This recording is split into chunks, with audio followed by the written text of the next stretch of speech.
Welcome to It's a Piece of Cake. I'm Lima, and in this tutorial I'm going to show you how to make a pink chocolate Barbie shoe. So to get the actual high heel shoe you will need a plastic chocolate mold, and I purchased my one online. So it comes in two pieces, and this is fantastic because it makes it really easy to remove. And the two pieces, you just basically connect them together with some paper clips.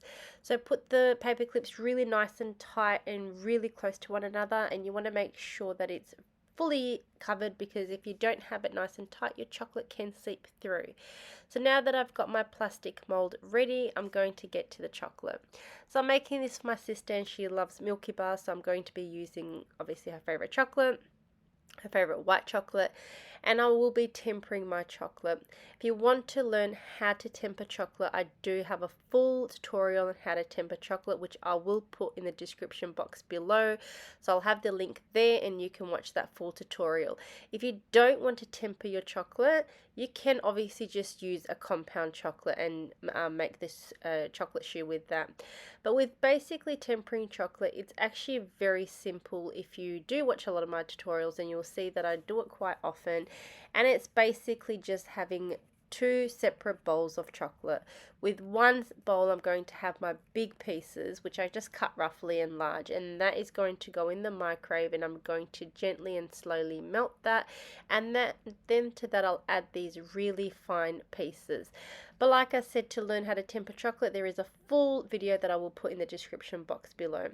So with my big pieces of chocolate that I have in one bowl, I'm just slowly putting it into the microwave and just gently melting it away. So I only do bursts of 20 or 30-second intervals in the microwave, and mix it thoroughly after every single interval in the microwave, because if you don't mix it, you could have a burnt bit of chocolate in your bowl.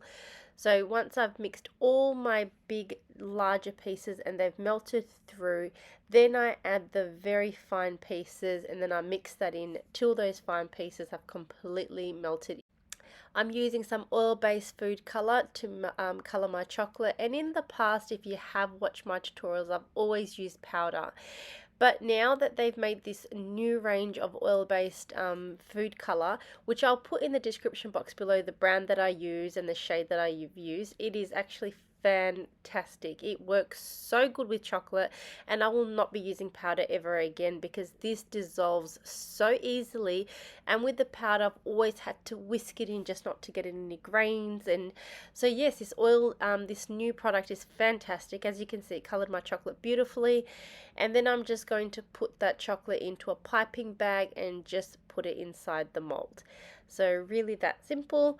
And then you're going to move it around into the mold to get a nice even coating of chocolate inside that whole plastic mold. Now, I like to do 2 coats. It's up to you if you're going to do 1 coat of chocolate. It's up to you if you're going to fill the entire shoe. I'm just going to do one even layer, and then I'm going to pour out the excess chocolate, and then I'm going to pop that in the fridge, let it set, and then do another layer. So as you can see, while I was doing that, my chocolate has already firmed, because that's what tempering chocolate does. It sets your chocolate, and I've just put it in the microwave for just 10 seconds just to lightly melt it. And then I'm just going to use what I had in my piping bag, and I'm just going to put that in there as well. While my chocolate is setting, I've melted the chocolate just for 10 seconds, the remaining in the bowl, to do my second coat. I like to always do a second coat and focus more on the corners, because I feel like those areas are thin, and if your chocolate is thin, then it's going to have a very high chance that it will crack and break, because obviously being thin, it's not going to be very strong as you remove it from the mold or even when you handle it. So I just focused on the corners and just did a second coat, and then popped it in the fridge and let it set. To use these plastic molds, they are fantastic, because you just undo the clips, and one side just basically comes right off, and the other one you just gently remove, and then you've got this fantastic, very simple chocolate shoe. And I love working with molds, and the reason why I love working with molds is because you can get the most perfect shapes so easily and with such less effort. Now, if you do have any excess chocolate that's come over the sides or on the heel, all you're going to do is just use a knife and just gently scrape it away. Now, you can spend a lot of time here getting your shoe really, really perfect. I'm not going to spend that much time on it, so I'm just going to scrape away any excess chocolate that I can see that's just kind of obvious and popping out. So with the knife, I'm just going to gently cut away those extra bits of chocolate. And now I'm pretty much happy with my chocolate shoe. So that is how to make a very simple chocolate Barbie pink shoe. And then if you want to make the other pair, obviously there's two ways of doing it. You can initially have made a large amount of chocolate. That way you're going to get the exact same color thing. And I'm making this shoe for somebody else, so I'm going to start all over again from the start. So I've prepared my plastic mold, and I'm adding my food oil-based color to my chocolate to color it. But this shade, I did want it to be a little bit darker, so I've added a little bit more food color powder, a food color oil-based liquid color. If I could go back, I would have added even more to make it more of a stronger pink, but I thought it was going to be darker than what it was, but it's a little bit darker, not much more. And then I'm repeating the exact same process to make the other pair. So do my first coat, pop it in the fridge, and then do another coat, just focusing on the corners of the plastic mold, and then leaving in the fridge to set, and then just unclip. So that's if you wanted to make the second pair. But I would say if you want to make the second pair just to have the exact same color, make a much larger amount of chocolate, and then that way you just reheat the chocolate that you've already got, and then you're going to get the exact same shade. So there's my other chocolate shoe, and then I'm going to go through with the knife and just neaten up all the extra chocolate bits that I've got on the side. And as you can see with these plastic molds, they come out so easy.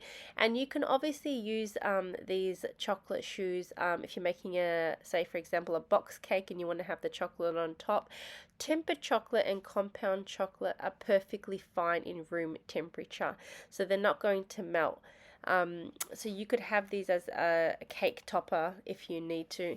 Here I'm just going to fill in little holes that I've got. I noticed I had a little air bubble there, so I'm just going to add some chocolate with my spatula and just kind of fill that hole. So if you do have any holes in your shoe, all you can do is just add some chocolate, the same color, and just blend, just kind of brush it through so you can cover any of those holes that you've got. So this is pretty much the end result of my Barbie chocolate high heel.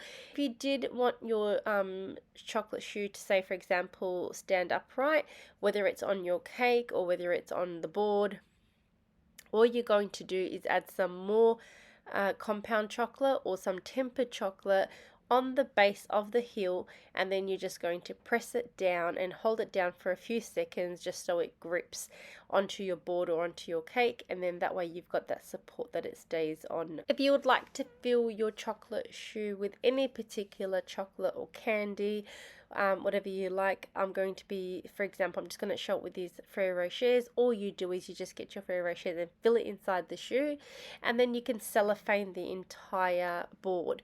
Or you can obviously have the shoes and your chocolate inside and have it in a cake box.